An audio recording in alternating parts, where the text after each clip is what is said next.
नमस्कार दोस्तों, आज हम बात करेंगे CPEC-2 यानी China Pakistan economic corridor phase 2 के बारे में मेरी नज़र से। पाकिस्तान इस प्रोजेक्ट को अपनी इकोनॉमिक लाइफलाइन मान रहा है, लेकिन सवाल ये है, क्या ये प्रोजेक्ट पाकिस्तान को बचा पाएगा या डेट ट्रैप में और गहराई तक धकेल देगा?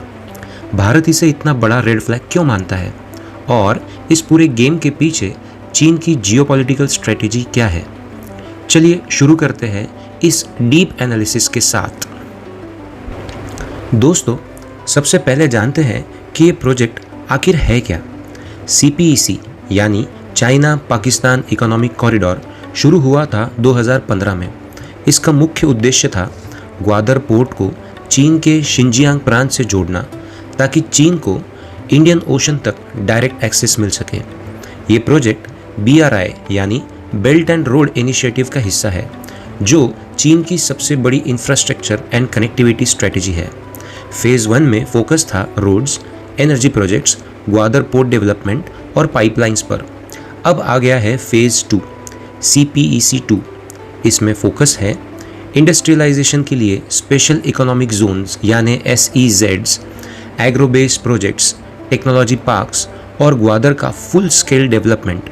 पाकिस्तान को उम्मीद है कि इस फेज़ से उसकी फेलिंग इकोनॉमी में जान आ जाएगी, जॉब्स आएगी, एक्सपोर्ट्स बढ़ेगा और फॉरेन इन्वेस्टमेंट्स भी बढ़ेगी। अब सवाल है कि पाकिस्तान को CPEC-2 से क्या फ़ायदा होगा। पाकिस्तान की GDP ग्रोथ अभी 2% से भी कम है। डेट टू GDP रेशियो लगभग 70% के ऊपर जा चुका है। फॉरेन रिजर्व्स बेयर मिनिमम पर है। CPEC-2 से पाकिस्तान को लगता है कि इंडस्ट्रियल जोन से एम्प्लॉयमेंट बढ़ेगी, चाइनीज़ इन्वेस्टमेंट से इंफ्रास्ट्रक्चर मॉडर्न होगा, Gwadar port international trade hub बन सकता है। लेकिन इसमें है एक बहुत बड़ा लेकिन।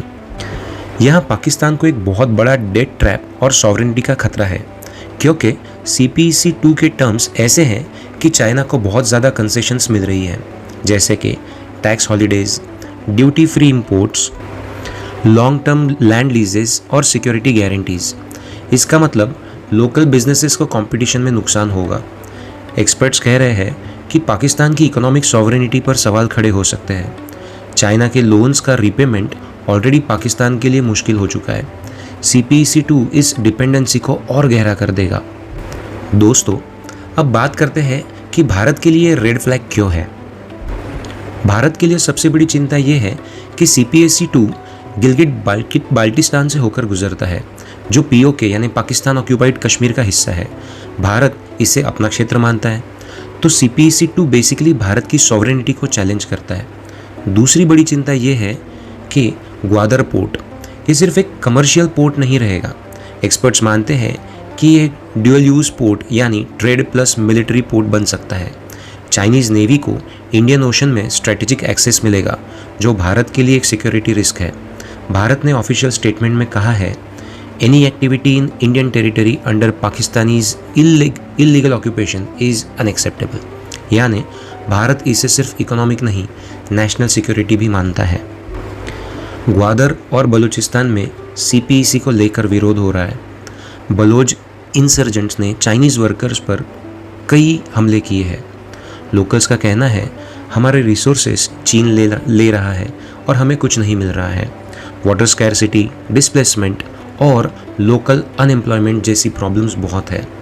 द गार्डियन की एक रिपोर्ट के मुताबिक चाइना खुद अब सिक्योरिटी इश्यूज से चिंतित है और फ्यूचर इन्वेस्टमेंट्स पर पुनर्विचार कर रहा है।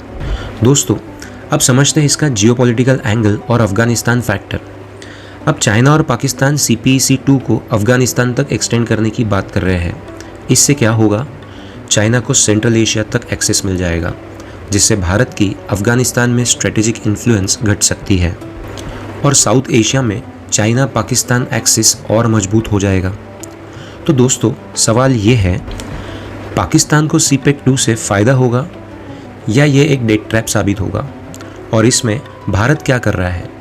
भारत ने पहले ही BRI को रिजेक्ट कर दिया है। भारत ऑल्टरनेटिव प्रोजेक्ट्स जैसे IMEC India middle east Europe corridor पर काम कर रहा है। इंडियन नेवी भी इंडियन ओशन सिक्योरिटी पर ज़्यादा फोकस कर रही है। तो ये थी CPEC-2 की पूरी कहानी। पाकिस्तान की इकोनॉमिक गैम्बल, चाइना की स्ट्रेटेजिक मास्टर प्लान और भारत की सिक्योरिटी चैलेंज। आपको क्या लगता है, क्या पाकिस्तान इस दाव में जीत पाएगा या चीन की डेट डिप्लोमेसी का शिकार बनेगा? नीचे कमेंट करें, वीडियो को लाइक करें और ऐसे ही जियोपॉलिटिकल डीप एनालिसिस के लिए चैनल को सब्सक्राइब करें। तो मिलते हैं अगले वीडियो में, तब तक के लिए अपना और अपने अपनों का ख्याल रखें। जय हिंद।